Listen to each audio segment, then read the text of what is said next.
الحمد لله وكفى وسلام على عباده الذين اصطفى أما بعد. Le deuxième conseil, c'est de s'efforcer de rendre l'épouse encore meilleure, c'est-à-dire de faire l'effort sur l'épouse pour qu'elle évolue dans l'islam. Si l'épouse est une femme qui est déjà pieuse, il s'agit là d'une grâce d'Allah tabaraka wa ta'ala. Mais sinon, il incombe au chef de famille de faire l'effort sur elle pour qu'elle soit encore meilleure. Comment cela peut arriver? Premièrement, peut-être quelqu'un s'est marié dans une époque où il n'était pas constant dans l'islam. Deuxième solution, il s'est marié avec une épouse qui n'était pas très religieuse, mais il s'est dit qu'avec le temps, il allait faire l'effort sur elle pour qu'elle évolue.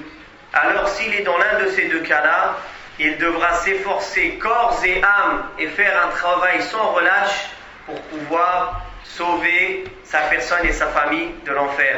Car l'épouse, c'est celle qui va avoir le rôle prépondérant, déterminant dans l'éducation à la maison. C'est pour ça Allah tabaraka wa ta'ala nous a donné cette responsabilité en disant Ya ayyuhalladhina amanu qu anfusakum wa ahlikum nara wa quduha an-nas wal hijara 'alayha malaikatun ghiladun shidad la ya'suna Allah ma amarahum wa yaf'aluna ma yu'marun. D'ailleurs, il faut savoir que la guidée est dans les mains d'Allah, comme il est venu dans le hadith sahih, que les cœurs sont entre deux doigts du miséricordieux, qui les tourne comme il veut, subhanahu wa ta'ala. D'ailleurs, Allah tabaraka wa ta'ala, en parlant de la femme de Zakaria, a dit « Wa aslahna lahu zawjah ». Il y a deux explications à ce verset. Ibn Abbas a dit « Nous l'avons guérie car elle était stérile ».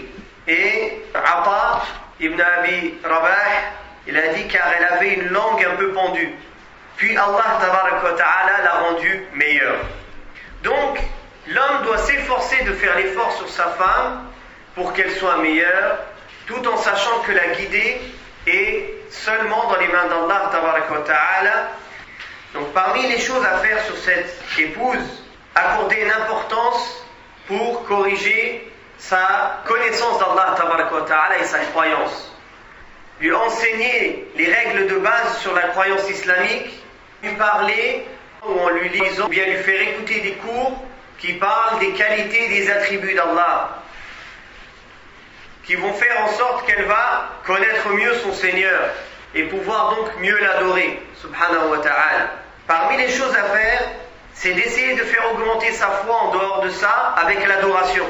Car comme nous le savons tous, et ça c'est notre croyance, la croyance des gens de la sunna, que la foi du croyant augmente avec l'obéissance, de même qu'elle diminue avec les péchés. Plus tu obéis à Allah et tu fais des actes d'obéissance, plus ta foi augmente. Et le contraire est vrai aussi.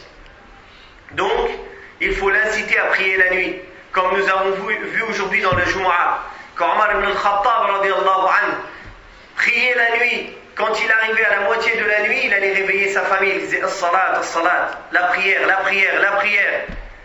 Et il lisait les versets du Coran où Allah tabaraka wa ta'ala dit wa'mur ahlaka bis-salati wastabir 'alayha la nas'aluka rizqa nahnu narzuquka wa la'aqibatu lit-taqwa.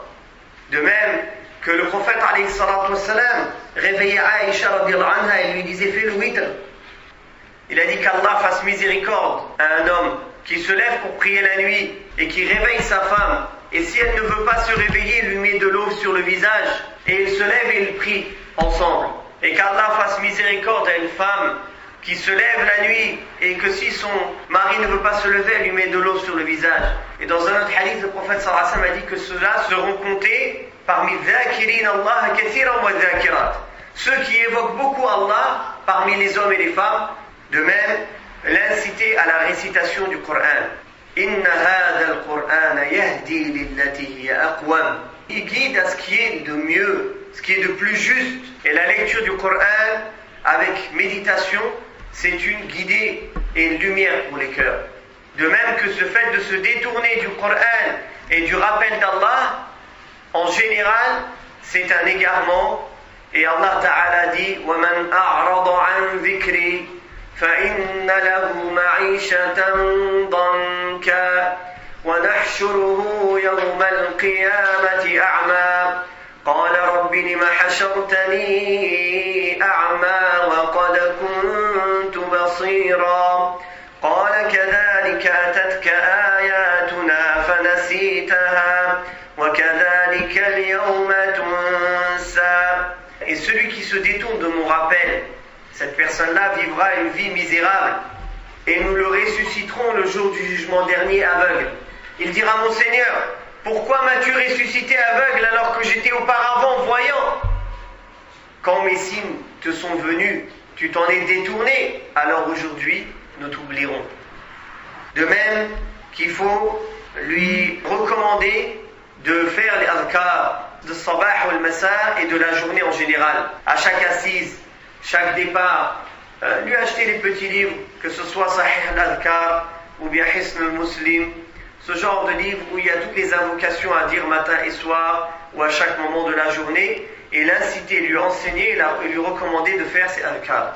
De même, l'inciter à donner l'aumône, car donner l'aumône c'est une action avec laquelle la foi augmente. D'ailleurs, le prophète sallallahu alayhi wa sallam a dit aux femmes: ne méprisez aucune bonne action, ne serait-ce que donner à votre voisine le bout de sabot d'un agneau. De même, lui donner des livres islamiques utiles. De même, lui faire écouter des audios utiles de grands savants ou de prédicateurs dignes de confiance ou d'étudiants dans la science dignes de confiance, ou même sur les sujets spirituels, mais selon le Coran et la sunna du prophète alayhi salatu wassalam. De même qu'il faut faire attention à ses fréquentations, lui interdire de fréquenter de mauvaises fréquentations. De même qu'il faut l'enjoindre et la diriger vers les femmes de bonne fréquentation, qu'elles puissent tisser des liens de fraternité liés sur l'islam avec ces sœurs-là et s'échanger des paroles et des expériences utiles. Troisième conseil, et ça c'est une partie du conseil qu'on vient de donner, c'est qu'il faut faire de la maison un endroit de dhikr. Le dhikr Allah, ikhwatal iman, c'est pas seulement à la mosquée. D'ailleurs, le prophète alayhi salatu wassalam a dit dans le hadith d'Abi Moussa rapporté par Muslim: la maison où on évoque Allah et la maison où l'on n'évoque pas Allah sont comparables aux vivants et aux morts. Aujourd'hui, dans les maisons, est-ce que c'est le dhikr qu'on retrouve? Est-ce que c'est le Coran du miséricordieux ou bien le Coran de Shaitan? C'est la musique, comme l'ont rappelé les plus prédécesseurs. Au lieu de regarder peut-être des émissions qui pourraient être intéressantes, des dourous, c'est quoi qui est regardé chez nous? Des émissions ou bien des séries dans lesquelles il y a des choses illicites pour un musulman à regarder, ou pour une musulmane à regarder. Sans compter le temps perdu et les illusions qui entrent dans le cœur de ces musulmanes en regardant ces choses-là, ou des enfants. Donc, aujourd'hui, le haram, il rentre jusqu'à dans les maisons, avec Internet, avec la télévision.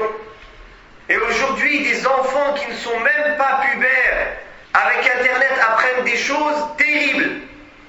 Donc la maison doit être un endroit où on étudie le Coran. La maison doit être un endroit où on évoque Allah. Et on éloigne les péchés de la maison pour que les anges soient dans la maison avec nous. Nous connaissons tous le hadith du prophète sallallahu alayhi wa sallam, et on va finir avec ce point-là, Inch'Allah. Quand nous évoquons le nom d'Allah, en nous-mêmes, Allah nous évoque en lui-même, subhanahu wa ta'ala. Quand nous évoquons le nom d'Allah dans un groupe, Allah nous évoque dans un groupe encore meilleur. Il y a des groupes d'anges dans le monde qui tournent pour chercher les assises où on évoque le nom d'Allah. Et quand ils trouvent ces assises, ils viennent, ils appellent les autres et ils les couvrent de leurs ailes et ils montent jusqu'à leur Seigneur. Et ils disent: Ya Rab, ils sont en train de t'évoquer, ils sont en train d'agrandir ton nom. Donc est-ce que nous voulons, mes frères et mes sœurs, que dans nos maisons ce soit les anges qui nous accompagnent ou les shayatin? Il ne faut pas se demander après pourquoi il y a de la discorde et des problèmes, des soucis dans la maison, car nous-mêmes nous avons ouvert les portes pour Satan en laissant la musique tourner dans nos maisons, en regardant les choses illicites, en laissant Internet dans nos maisons sans que ce soit contrôlé. Voilà le résultat. فنسأل الله تبارك وتعالى يصلح بيوتنا وصلى الله على محمد وعلى آله وصحبه وسلم.